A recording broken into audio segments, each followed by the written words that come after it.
사람이든 사건이든 기억은 약속과 다짐을 동반하곤 한다. 지나간 역사의 인물을 기억하여 지금 여기로 불러내는 것은 현실의 경험을 새롭게 하고 공적인 반성의 기회를 얻기 위함이다. 기원전 8세기 폭력과 야만의 시대를 살았던 미가 예언자가 기억해낸 인물들이 있었다. 미가서는 12소 예언서들 중 가장 중심에 위치한다.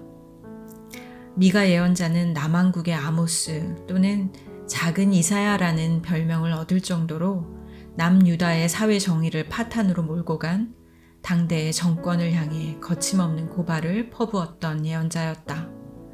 그는 이스라엘을 고발하고 변론하겠다는 여호와의 뜻을 전하면서 이스라엘 역사 속에 묻혔던 첫 번째 여성 예언자 미리암을 소환한다. 미리암의 존재를 사람들의 잠자던 기억 속에서 불러냈다. 모세의 누이로서 출애굽과 광야의 여정 이후 언급되지 않았던 이름 미리암이 미가 예언자의 입에서 거명된다. 그것도 모세와 아론과 함께 나란히 소개되고 있다. 내가 너를 애굽 땅에서 인도해내어 종노릇하는 집에서 속량하였고 모세와 아론과 미리암을 내 앞에 보냈느니라. 미가 6장 4절 말씀. 이 신탁의 말씀은 이스라엘의 예언 전통에서 미리암이 하나님의 뜻을 전하는 계시의 전달자의 역할을 수행했음을 똑똑히 밝혀준다. 그러나 대체로 신앙의 독자들은 미리암을 모세의 누이로만 기억할 뿐 그녀가 하나님의 예언자로서 활동한 것을 지나쳐버리곤 한다. 왜 우리는 미리암을 최초의 여성 예언자로 즉시 기억해내지 못할까? 미리암이 하나님의 메시지를 전하는 예언자로 기록되었지만 사사시대의 예언자이며 사사였던 드보라처럼 잘 알려지지는 않았다. 오경 이야기에서 7번 그녀가 등장하지만 모두 간결하게 언급되고 무대에서 사라졌기 때문이다. 그러나 비록 작은 분량의 기록일지라도 위기의 시대를 살았던 미가 예언자의 입을 통해 다시 전해진 것처럼 미리암 예언자의 사명은 가볍지 않았다. 미리암의 이름은 그녀의 정체성을 각인시킨다. 구원의 중요한 시점들을 서로 연결시킨다.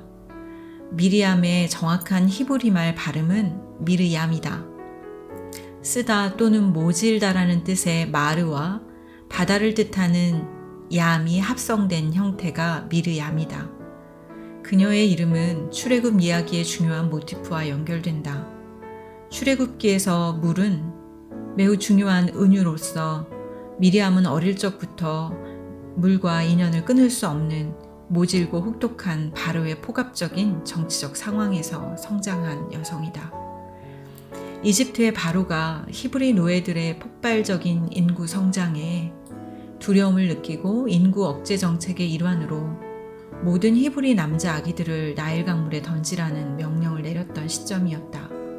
바로의 영아 대학살 정책이 실행되는 그 절체절명의 순간 어떤 레위인 집안의 아들이 태어났다. 장차 이스라엘의 위대한 지도자가 될 모세였다.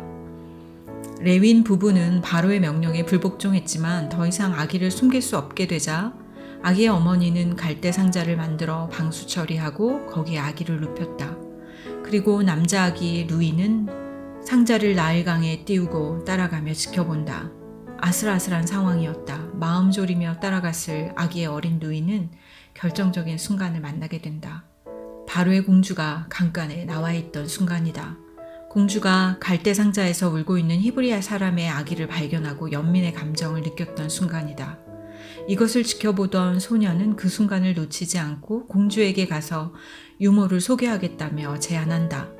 소녀는 대담했다.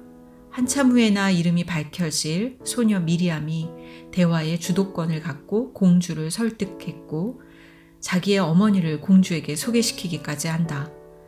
모든 것이 하나님의 섭리였지만 소녀 미리암의 민첩한 판단력과 지혜는 장차 이스라엘의 위대한 지도자로 성장할 어린 생명을 구하는 데 일조한다. 그뿐일까 단절될 뻔한 가족관계를 묶어주는 도구였다.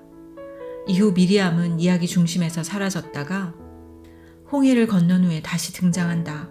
이때 미리암은 하나님의 구원을 노래했고 아론의 누이 미리암, 여자 선지자 미리암으로 소개된다. 미리암은 하나님의 구속 역사의 기록으로 남은 여성 예언자들, 그러니까 사사기의 드보라, 열왕기의 훌다, 그리고 이사야 예언자의 아내, 그리고 느헤미야서에 나오는 노야다, 누가복음에 나오는 안나, 그들 중 첫 사람이었다. 그녀는 고대의 다른 여성들과 달리 독특했다. 창세기 족장 이야기에서 등장하는 여성들은 대체로 결혼한 여성이다. 남편과 자녀를 두었기 때문에 아무개의 아내나 어머니로 소개되지만 미리암은 결혼한 여성으로 소개되지 않는다. 이스라엘 백성이 홍해를 건너고 미리암은 이른바 바다의 노래를 부르며 여성들을 이끄는 지도력을 발휘했다. 그녀는 예언자였고 음악가였다. 예언자 미리암이 손에 소고를 잡고 나서자 모든 여인들이 탬버린을 들고 동그랗게 원을 그리며 함께 춤을 추었다. 이때 이 현장을 상상해보라.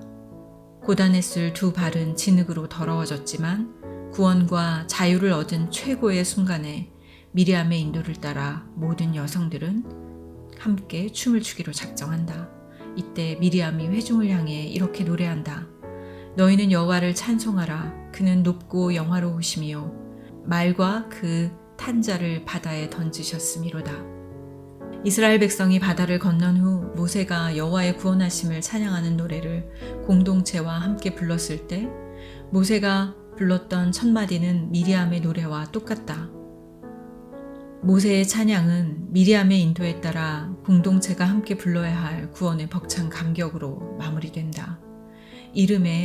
미리아의 이름에 바다라는 뜻의 얌을 품었던 미리암.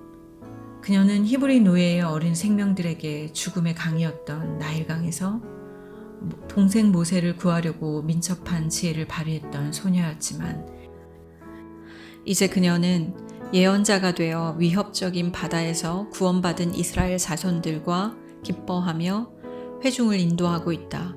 그녀는 확실히 모질던 옛세월과 현재의 구원을 연결시키는 물과 관련된 사람이다. 이후 이스라엘이 약속의 땅에 입성하기 직전 모세의 지위는 여호수아에게, 아론은 엘르아살에게 계승된다. 구원 역사에서 최초의 여성 예언자였던 미리암을 누가 계승했을까?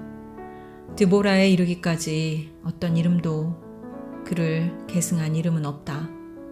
미리암의 예언적인 활동이 직접적으로 기록되지 않아 신앙의 독자들에게 기억되지 않았지만 그녀는 모세와 아론과 나란히 백성들을 인도하며 지도력을 발휘했던 예언자였다.